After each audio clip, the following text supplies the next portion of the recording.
The text came in at 3:47 p.m. while I was under the hood of a busted Honda Civic, grease up to my elbows and sweat dripping into my eyes. The ping from my phone cut through the noise of Vince's air compressor like a dinner bell.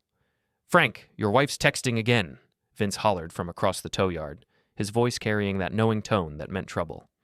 I wiped my hands on an oil-stained rag and grabbed my phone. The message was simple enough, a photo of Andrea's manicured hand holding a cocktail, her wedding ring conspicuously absent from her finger. The caption read, "Oops, totally forgot to put it back on after my shower. Love you, babe." I stared at that photo for a long moment, feeling something cold settle in my stomach. 22 years of marriage, and Andrea had never once forgotten her ring. Hell, she wore it in the shower, claimed it felt weird without it. But there she was, 300 miles away on what she called a girls' weekend, and her ring finger was as naked as the day I met her. My thumbs moved across the screen before my brain could stop them. "Relax, babe. You won't need it anymore. Say hi to Marco for me." The typing indicator appeared immediately, then disappeared, then appeared again, then nothing. 10 minutes of absolute silence. I knew that silence. It was the sound of someone's world crashing down around their ears. "Everything okay over there, Frank?" Vince called out, but I was already walking toward my office, a converted shipping container that served as the nerve center of Sweeney's towing. The metal steps clanged under my boots as I climbed up and slammed the door behind me. My laptop was still open from this morning, GPS tracking software glowing on the screen. Andrea's car, our car technically, since both our names were on the title, showed up as a little blue dot at the Riverside Resort, exactly where she said she'd be. But the history told a different story. I clicked through the geofence alerts from the past 6 weeks. 12 separate visits to a nightclub called Neon on the east side of town, always between midnight and 3 a.m., always on nights when Andrea claimed to be having girls' nights with her friend Lila. The thing about being a tow truck operator is that you learn to pay attention to details. You have to. Miss a lien on a vehicle, and you're liable for thousands. Overlook a hidden damage clause, and the insurance company will eat you alive. So when your wife of 22 years starts acting different, you notice. It started small, new perfume, longer showers, phone calls that ended abruptly when I walked into the room. Then came the girls' nights. Suddenly, Andrea was going out twice a week with Lila, hitting bars and clubs like they were college kids again. But Lila had called the house 2 weeks ago looking for Andrea on one of those supposed girls' nights. When I told her Andrea was out with her, Lila had gone quiet for a beat too long before mumbling something about getting her wires crossed. That's when I installed the GPS tracker. Not proud of it, but 22 years of marriage buys you the right to verify a few things when your gut starts screaming. My phone buzzed. Andrea, finally. "Frank, what are you talking about? Who's Marco?" I almost laughed. Almost. Instead, I opened the folder on my desktop labeled Insurance Claims, though it contained anything but. 6 weeks of surveillance photos, GPS logs, and credit card statements that told the real story of my wife's extracurricular activities. The first photo was from 3 weeks ago, Andrea's car parked behind Neon, next to a black BMW with vanity plates reading Marco 1. The second showed Andrea herself, walking out of the club's back entrance at 2:15 a.m., smoothing down her dress and checking her reflection in the car window. But the third photo was the money shot, literally. Andrea standing in the club's parking lot, accepting a thick manila envelope from a man in an expensive suit. The timestamp read 2:47 a.m., and the look on her face wasn't the expression of a woman having innocent fun with the girls. My phone rang, Andrea's ringtone. "Stand by Your Man" by Tammy Wynette, which used to be our little joke. "Frank, please, I don't know what you're talking about. There's no Marco. I'm just here with the girls, having some wine and—" "Cut the shit, Andrea." My voice came out calmer than I felt. "I've been tracking your car for 6 weeks. Neon nightclub, 12 visits, always after midnight. Want to explain that?" The silence stretched so long I thought she'd hung up. "Frank..." Her voice was different now, smaller. "I can explain." "I'm sure you can, just like you can explain the cash deposits in your personal account. The ones that happen every time you visit Marco's club." Another silence. Then, "How long have you known?" "Long enough." I leaned back in my chair, looking out at the tow yard where Vince was loading a Honda onto the flatbed. Normal work. Honest work. The kind of work that doesn't involve secret meetings and manila envelopes full of cash. The question is, what are you going to do about it? Frank, it's not what you think. It's complicated. I'm sure it is. Money laundering usually is. The sharp intake of breath told me I'd hit the target. "I never meant for this to happen," she whispered. "It started as just fun, excitement, something different.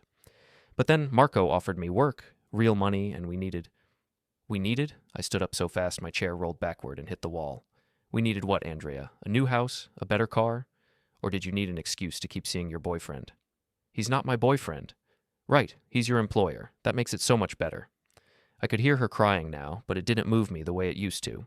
22 years of tears, and I'd finally learned the difference between remorse and regret. She wasn't sorry she'd done it.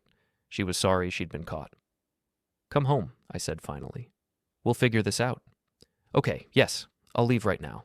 Frank, I love you. You have to believe that. Sure you do. Drive safe, Andrea, and put your ring back on. You're still married, for now. I hung up and stared at the GPS tracker. The little blue dot was already moving, heading west on Route 80 toward home, but I wasn't watching Andrea's location anymore. I was thinking about Marco, about his club, about the kind of business that required cash deliveries from suburban housewives, the kind of business that federal agents took very seriously. I opened a new browser window and navigated to the FBI's tip line. Amazing what you could accomplish with a few photos, some GPS logs, and a detailed timeline of suspicious activity. Even more amazing what happened when you mentioned potential immigration violations and money laundering in the same report.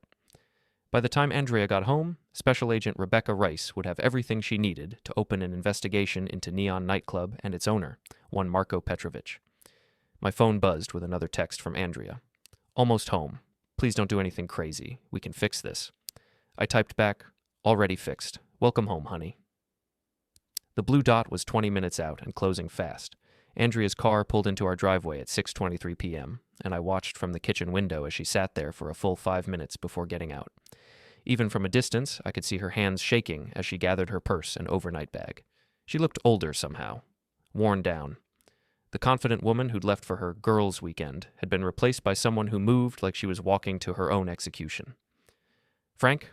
Her voice echoed through the house as she came through the front door. Where are you? Kitchen, I called back, not moving from my position at the table. I'd laid out printouts of her GPS history, bank statements, and surveillance photos like a prosecutor preparing for trial. She appeared in the doorway, still beautiful at 41, but with new lines around her eyes that hadn't been there 6 weeks ago.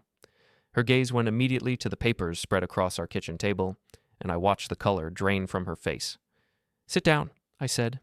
She remained standing, clutching her purse like a shield. Frank, I know this looks bad, but it doesn't look bad, Andrea. It is bad. Sit down. She pulled out the chair across from me, the same chair where she'd eaten breakfast that morning, where she'd kissed me goodbye and promised to call when she got to the resort safely. The same chair where she'd planned her lies. Start talking, I said. I met him 6 months ago. Her voice was barely above a whisper. At Lila's birthday party. He was charming, sophisticated, different from your husband? She nodded, not meeting my eyes. At first it was just conversation. He'd buy drinks, tell stories about traveling, about his business. It felt exciting. When did it become more than conversation? 2 months ago, maybe 3. Time kind of blurred together. I picked up one of the surveillance photos, Andrea and Marco, in what looked like an intimate conversation outside his club. And when did you start working for him? It's not like that. He needed someone reliable, someone who could travel without raising suspicion. A suburban housewife with a clean record. He said it was just paperwork, documents that needed to be delivered to business contacts. Paperwork that required cash payment and midnight meetings. The timing was for discretion. His business partners prefer privacy. I almost admired her ability to rationalize. Almost.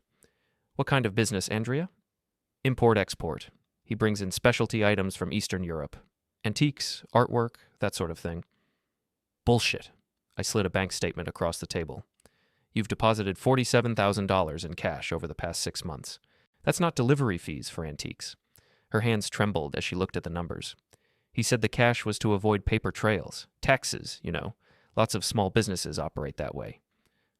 Lots of criminal enterprises operate that way, too. Frank, please. I know I screwed up, but it's not what you think. Marco's not some criminal mastermind. He's just a businessman who cuts corners. I leaned back in my chair, studying the woman I'd been married to for over 2 decades. Tell me about the other wives. Her face went white. What other wives? Come on, Andrea. You think you're the only suburban housewife he's charmed into being his courier? The FBI tip line is very thorough in their follow-up questions. You called the FBI? She stood up so fast her chair toppled backward. Frank, what did you do? What I should have done 6 weeks ago. I reported suspected money laundering and immigration fraud. Immigration fraud? Marko Petrovich entered the country on a business visa tied to his club's legitimacy. If that club is a front for money laundering, his visa becomes invalid. They'll deport him faster than you can say girls' night. Andrea was pacing now, her breathing shallow and rapid. You don't understand. These aren't people you mess with. Marko has connections, dangerous people who... Who what? Beat up tow truck drivers? Threaten suburban housewives? I'm not impressed by nightclub tough guys, Andrea. This isn't a joke. She spun around to face me, and for the first time since she'd come home, I saw real fear in her eyes. There are things you don't know, things I couldn't tell you. So tell me now. She sat back down, her hands clasped so tightly her knuckles were white. The money isn't just from deliveries. Marko's been skimming from his own operation, taking cash that should go to his partners and filtering it through women like me. Women like you? Wives, girlfriends, women with clean records and legitimate reasons to travel. We deposit the money in our personal accounts, then transfer it to offshore accounts he controls. I felt something cold settle in my stomach. How much money are we talking about? I don't know the total, but my part, the $47,000 is just what I kept. I've moved almost $200,000 through my account. The number hit me like a physical blow. $200,000. Enough to buy a house, to change our lives completely. Instead, she'd used it to finance an affair and a criminal enterprise. Jesus Christ, Andrea, do you understand what you've done? What you've made me an accessory to? You're not involved. The accounts are in my name. The deposits are linked to my activities. You're clean. I'm married to you. Our assets are commingled, our taxes filed jointly. When the feds start following the money trail, they're going to find me at the end of it. She was crying now, ugly sobs that shook her whole body. I'm sorry. God, Frank, I'm so sorry. I never meant for it to go this far. But it did go this far, and now we're both screwed. My phone rang. Unknown number, but I answered anyway. Mr. Sweeney, this is Special Agent Rebecca Rice with the FBI. I understand you filed a report earlier today regarding suspicious activity. I'd like to schedule a time to speak with you and your wife. I looked at Andrea, who had gone completely still. When? Tomorrow morning, if possible. 9 a.m. at our field office. This is just a preliminary interview, but I'd recommend you both consider legal representation. We'll be there? Thank you, Mr. Sweeney. Oh, and one more thing. If your wife has any ongoing contact with Mr. Petrovich or his associates, that needs to stop immediately for her own safety. The line went dead. Andrea was staring at me with wide, terrified eyes. They want to interview us tomorrow, I said. Frank, we can't. If Marko finds out I talked to the FBI, Marko's going to have bigger problems than you talking. Trust me. She grabbed my hand across the table, her fingers ice cold. Please, let me call him. Explain that we need to stop. Maybe if I give back the money. You can't give back money you don't have. And even if you could, it's too late. The investigation is already started. Then what do we do? I looked at my wife, really looked at her, and saw a stranger. The woman I'd married, the woman I'd built a life with, had been replaced by someone who thought she could play criminal and housewife simultaneously. We tell the truth, I said. All of it. And we hope it's enough to keep you out of federal prison. Her face crumpled, and she put her head in her hands. How did this happen? How did I become this person? I don't know, Andrea, but we're going to find out. Outside, the sun was setting over our quiet suburban neighborhood. Normal people were coming home from normal jobs, cooking dinner, helping kids with homework, living the life we used to have before my wife decided she needed more excitement. My phone buzzed with a text from an unknown number. Your wife has something that belongs to me. We should talk. I showed Andrea the message. Her face went ashen. That's him, she whispered. That's Marko. I stared at the text message for a long moment, then typed back, name the place. Andrea grabbed my wrist. Frank, no. You don't understand what you're dealing with. Sure I do. I'm dealing with a small-time criminal who thinks he can intimidate a tow truck operator. I stood up and grabbed my keys. I've been moving cars for 20 years, Andrea. Some of them belong to people a lot scarier than your boyfriend. Where are you going? To have a conversation. The drive to Neon took 15 minutes through the kind of neighborhood where legitimate businesses went to pass away, pawn shops, check-cashing places, and bars with names like Last Call and Rock Bottom. Marko's club fit right in, a converted warehouse with black-painted windows and a neon sign that flickered between open and ON. I parked my tow truck directly in front of the main entrance, blocking half the sidewalk, the kind of parking job that screamed, I don't give a damn about your convenience.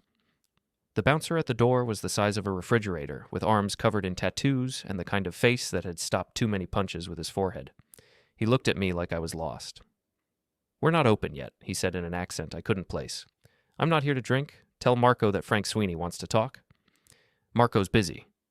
I reached into my truck and pulled out a tire iron. Not to threaten anyone, just to have something solid in my hands. "Tell him it's about Andrea. Tell him it's about the FBI investigation that's going to shut this place down by Friday." The bouncer's expression shifted from bored to interested. He disappeared inside, leaving me standing on the sidewalk with my tire iron and my anger. 5 minutes later, a different man emerged, smaller than I'd expected, maybe 5'8", with dark hair and the kind of expensive clothes that probably cost more than I made in a month. He looked like a businessman, not a criminal, but then again, the best criminals usually did. "You must be Frank," he said, extending his hand like we were meeting at a church social. "I'm Marco. I've heard so much about you." I ignored the offered handshake. "You've got something to say? Say it." "Perhaps we could speak inside, more privately?" "I'm fine right here." He shrugged, seemingly unbothered by my hostility. "Your wife is a remarkable woman, intelligent, reliable, beautiful. You're a lucky man." "Was, past tense." "Ah, yes. The marriage troubles. I'm sorry to hear that. Though I have to say, Andrea seems much happier these days. More alive." I took a step closer, and he didn't back down. Points for courage, even if it was stupid courage. "Here's what's going to happen, Marco. You're going to stay away from my wife. You're going to close this little money laundering operation, and you're going to disappear back to whatever country you crawled out of." He smiled, and it didn't reach his eyes. "Or what?" "Or the FBI investigation I triggered today is going to tear your life apart piece by piece." "Ah, yes. Agent Rice, we've met before, actually. Lovely woman. Very thorough. But investigations take time, Frank. Months, sometimes years. And in that time, many things can happen." "Is that a threat?" "It's a reality. I have friends, business associates who don't appreciate interference in their operations. Your wife has been very helpful to us, but her usefulness has limits." I hefted the tire iron, testing its weight. "So does my patience." "You know what I think, Frank? I think you're angry at the wrong person. I didn't seduce your wife. I simply offered her something you couldn't. Excitement, purpose, appreciation for her talents. She came to me willingly." "She came to you because you're a predator who targets vulnerable women." "Vulnerable?" He laughed, and it was genuinely amused. "Andrea is many things, but vulnerable isn't one of them. She knew exactly what she was doing when she agreed to work for me, just like she knew what she was doing when she started sharing my bed." The tire iron was in my hands before I realized I'd moved. The business end pressed against Marco's throat hard enough to leave a mark. The bouncer started forward, but Marco waved him off. "Careful, Frank. Assault charges would complicate your FBI cooperation." I pressed harder, watching his eyes for fear and finding none. Whatever else Marco was, he wasn't a coward. "Stay away from my wife." "I'm afraid that's not my decision to make. Andrea is an adult woman with her own choices. If she wants to see me, I won't turn her away." I lowered the tire iron, but didn't step back. "Then let me make this simple for you. Every time you see my wife, something bad happens to your business. Flat tires, broken windows, health department inspections, fire marshal visits. I've got friends too, Marco, friends who owe me favors." Interesting. The grieving husband becomes a criminal himself. "I'm not becoming anything. I'm just a guy who knows how to make problems for people who cross him." He straightened his tie, smoothing away the wrinkles from our conversation. "I'll give your message to Andrea, but I think you'll find she's more invested in our relationship than you realize." "What's that supposed to mean?" "Ask her about the offshore accounts. Ask her about the property in the Cayman Islands. Ask her about the exit strategy we've been planning for months." The words hit me like a physical blow. "You're lying." "Am I? Your wife has been preparing for a new life, Frank. One that doesn't include you." I wanted to hit him. Wanted to use the tire iron to wipe that smug expression off his face. Instead, I turned and walked back to my truck, feeling his eyes on my back every step of the way. The drive home took forever and no time at all. My mind was spinning with questions, possibilities, fears, offshore accounts, property in the Caymans, exit strategy. How long had Andrea been planning to leave me?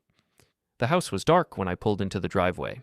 Andrea's car was gone, along with most of her clothes and all of her jewelry. The only thing she'd left behind was her wedding ring, sitting on the kitchen table next to a handwritten note. "Frank, I'm sorry for everything. But Marco was right about one thing. I'm not the woman you married anymore. Maybe I never was. The FBI interview is at 9 a.m. Tell them whatever you want. I'll be gone by then. Don't try to find me. A. I picked up the ring and turned it over in my palm. 22 years of marriage, reduced to a circle of white gold and a note that read like a confession. My phone rang. Agent Race. Mr. Sweeney, I'm afraid we're going to need to move up our interview. We've received information that suggests your wife may be planning to flee the jurisdiction. She's already gone. I see. In that case, I'll need you to come in tonight.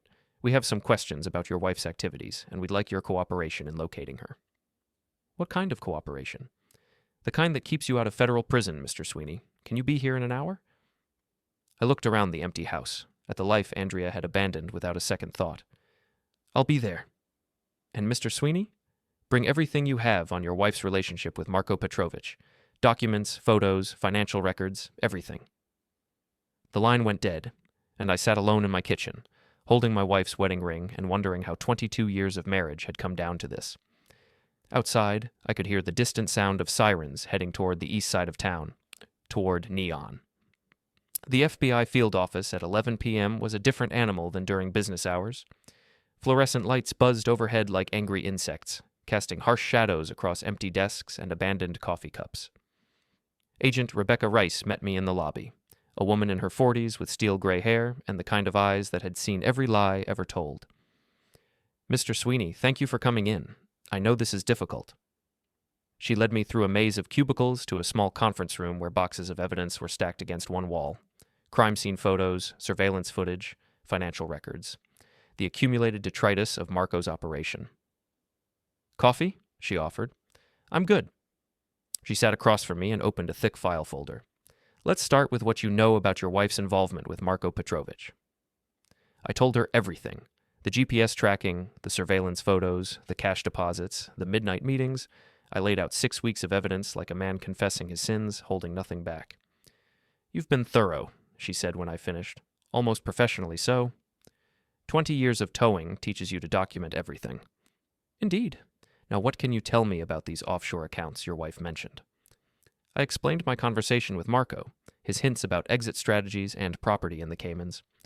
Agent Rice took notes, occasionally asking for clarification, but mostly just listening. Mr. Sweeney, I need to ask you directly. Did you have any knowledge of your wife's criminal activities before you began your surveillance? No.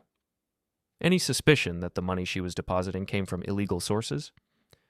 I knew something was wrong, but I thought it was just an affair. I never imagined money laundering, immigration fraud, conspiracy to commit tax evasion.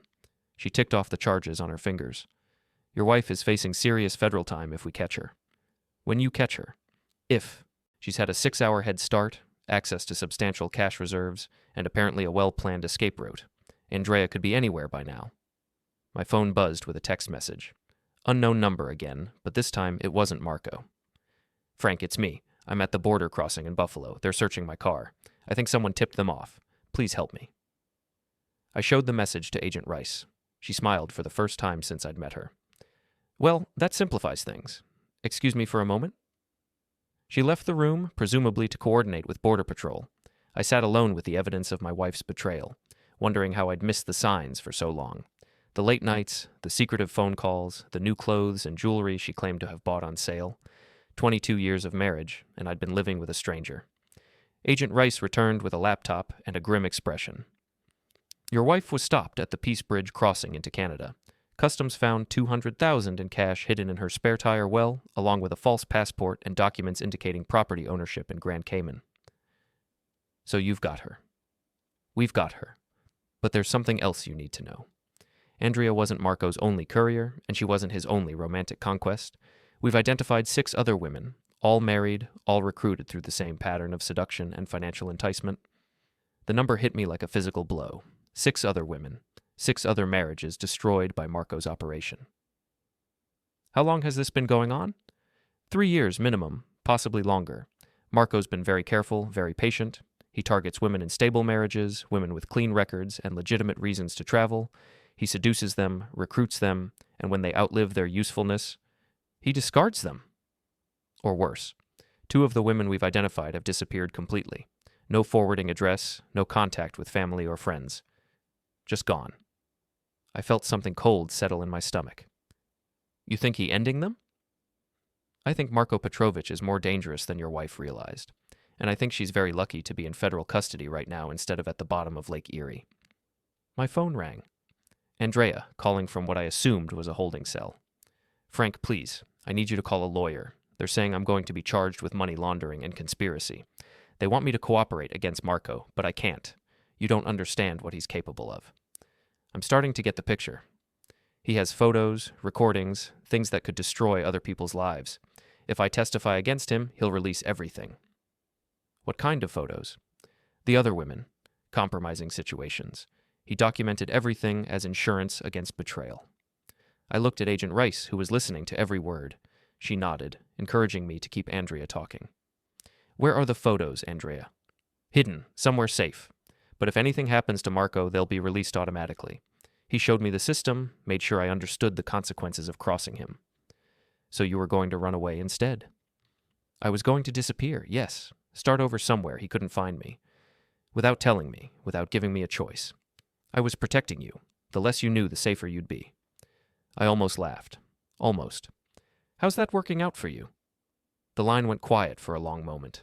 Then, Frank, I know you hate me right now, but please don't let them make me testify. Find another way to get Marko, please. I'll think about it. Thank you. And Frank, I really am sorry for everything. I hung up and looked at Agent Rice. She's scared, more scared than I've ever seen her. She should be. Marko's operation is bigger than we initially thought, and he has connections that extend far beyond money laundering. If Andrea testifies, she'll need federal protection for the rest of her life. And if she doesn't? Then we'll have to find another way to build our case, which could take years, assuming we can do it at all. I stood up and walked to the window, looking out at the empty parking lot. Somewhere out there, Marko was probably planning his own escape route, preparing to abandon his operation and disappear like he'd never existed. What if there was another way? I said. What do you mean?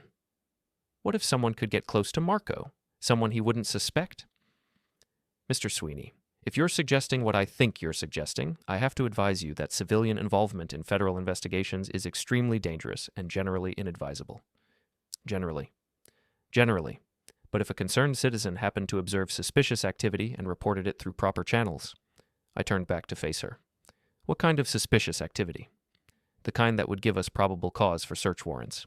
The kind that would allow us to seize evidence without relying on witness testimony.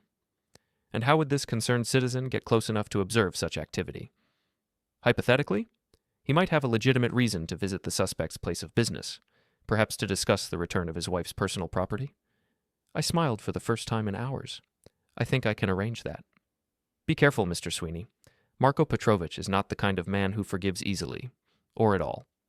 Neither am I, Agent Rice, neither am I. The next morning, I drove my tow truck to Neon with a plan that was either brilliant or suicidal. Probably both. Agent Rice had wired me up with recording equipment and given me a crash course in federal evidence gathering, but mostly she'd just told me not to get ended. Remember, she'd said, we need him to incriminate himself on tape. Get him talking about the money, the other women, the offshore accounts, and whatever you do, don't let him know you're working with us. Easy for her to say. She wasn't about to walk into a criminal's den wearing a wire and hoping for the best. The club looked different in daylight, smaller, shabbier, like a movie set without the benefit of dramatic lighting. The bouncer from yesterday was nowhere to be seen, replaced by a thin man with nervous eyes who looked like he'd rather be anywhere else. I need to see Marko, I said. He's not here. His car's in the parking lot. The man glanced over his shoulder, then back at me. He's busy. Tell him Frank Sweeney wants to discuss his wife's personal property. Tell him I have something he needs to see. 5 minutes later, I was sitting in Marko's office, a surprisingly tasteful room with leather furniture and expensive artwork that probably cost more than my house. Marko himself sat behind a mahogany desk, looking like a successful businessman rather than a criminal mastermind. Frank, I have to say, I didn't expect to see you again so soon. Andrea's in federal custody. Yes, I heard. Unfortunate. She was a valuable asset. The casual way he said it made my skin crawl. She was my wife. Was being the operative phrase. I understand she's facing serious charges. Money laundering, conspiracy, tax evasion, federal prison time certainly. Quite a fall from grace for a suburban housewife. She's willing to cooperate. Tell the FBI everything she knows about your operation. Marco leaned back in his chair, studying me with those cold eyes. Is she? How interesting. And what brings you here to tell me this? I want to make a deal. What kind of deal?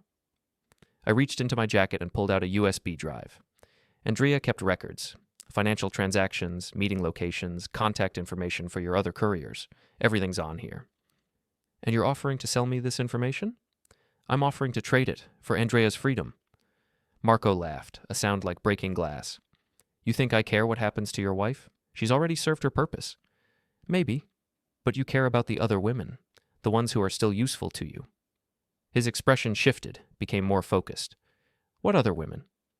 The 6 other wives you've recruited, the ones whose names and addresses are on this drive, along with evidence of their involvement in your money laundering operation.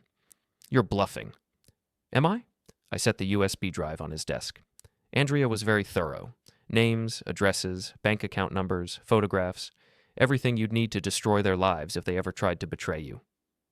Marco picked up the drive, turning it over in his hands. Assuming this contains what you claim, what exactly are you proposing? You let Andrea disappear. No retaliation, no released photographs, no mysterious accidents. In exchange, you get the evidence that could implicate your other couriers. And what guarantee do I have that you won't simply turn this over to the FBI anyway? None. But you have my word that if anything happens to Andrea, if she has an accident in prison, if she commits suicide in her cell, if she chokes on her breakfast cereal, copies of everything go to the FBI, the IRS, and every major newspaper in the country. Marco plugged the USB drive into his computer and began scrolling through files. I watched his face change as he realized the scope of what I was offering him. This is comprehensive, he said finally. Andrea was always good with details. Indeed. Very well, Frank. I accept your proposal. Your wife will be left alone, and in exchange, you'll keep this information confidential. There's one more thing. Oh? I want you gone. Out of the country, out of the business, out of my life. Permanently. That's a rather large request. It's not a request. Marco smiled, but there was no warmth in it. You know, Frank, I'm beginning to think I underestimated you. You're not the simple tow truck driver I took you for. No, I'm not. Very well. I was planning to relocate my operation anyway. Too much federal attention lately. Consider this my farewell tour. He ejected the USB drive and slipped it into his jacket pocket. It's been a pleasure doing business with you, Frank. Give my regards to your wife. I stood to leave, then turned back. One question. Why Andrea? Out of all the women you could have targeted, why her? Honestly, she reminded me of someone. A woman I knew years ago, back home. Someone who thought she could play both sides and come out ahead. What happened to her? She learned that some games have only one winner. I left the club with Marco's confession recorded on federal equipment and a sick feeling in my stomach. Agent Rice had been right. He was more dangerous than Andrea had realized. More dangerous than any of them had realized. My phone rang as I reached my truck. Agent Rice. How did it go? I got what you needed. Full confession, details about the other women, admission of the money laundering operation. Excellent. We'll move on the arrest warrant immediately. What about Andrea? That depends on her cooperation. If she's willing to testify, we can work out a plea deal. Reduced charges, minimum security prison, possibly even house arrest. And if she's not? Then she goes to trial on the full charges. 25 to life, most likely. I started the truck and pulled out of the parking lot, leaving Neon behind for what I hoped was the last time. In my rearview mirror, I could see federal agents moving into position around the building. By the time I got home, Marko Petrovich would be in handcuffs, but somehow that didn't feel like victory. My phone buzzed with a text from Andrea. Frank, thank you for everything. I know I don't deserve your help, but I'm grateful. Maybe someday I can make this right. I typed back, just stay safe, Andrea. That's all I want now. It wasn't forgiveness. It wasn't reconciliation, but it was closure. And sometimes that's the best you can hope for. 3 months later, I was loading a broken-down Camaro onto my flatbed when Agent Race called with news that changed everything. Marco's out on bail, she said without preamble. Federal judge granted a $2 million bond pending trial. I nearly dropped the winch cable. How is that possible? Good lawyers and better connections. His legal team argued that he's not a flight risk because of his business interests here. They also claimed the recordings you made were obtained under duress and may not be admissible. So he's free. For now. But Frank, there's something else. 3 of the other courier wives have disappeared in the past week. No forwarding addresses, no contact with family. Just gone. The implications hit me like a freight train. He's cleaning house. That's our assessment, and we think Andrea might be next. My blood turned to ice. Where is she? Halfway house in Albany, minimum security pending her trial. But Frank, the facility isn't designed to protect against external threats. What are you saying? I'm saying your wife is in danger, and we don't have the resources to provide round-the-clock protection. I was already walking toward my truck. Where's the halfway house? Frank, don't do anything stupid. If you interfere with a federal investigation, give me the address, Agent Rice. She was quiet for a long moment. Then, text me when you get there. And Frank, be careful. Marco's not the kind of man who forgives or forgets. The drive to Albany took 3 hours. 3 hours of wondering if I was too late, if Andrea was already another casualty of Marco's cleanup operation. The halfway house was a converted Victorian mansion in a residential neighborhood, the kind of place that looked more like a boarding house than a federal facility. I was sitting in my truck across the street when I saw him. Marco, standing at the corner in an expensive overcoat, talking on his phone and watching the halfway house like a predator studying prey. He looked different, thinner, more focused, with the kind of intensity that comes from desperation. I called Agent Rice. He's here. Where?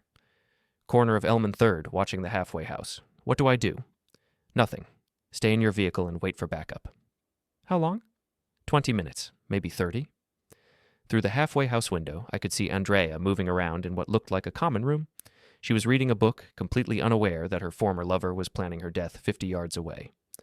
Marco ended his phone call and started walking toward the halfway house.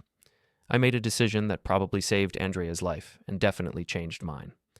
I started my truck, drove straight at Marco, and stopped 6 inches from his knees. He jumped back, startled, then recognized me through the windshield. For the first time since I'd met him, he looked genuinely afraid.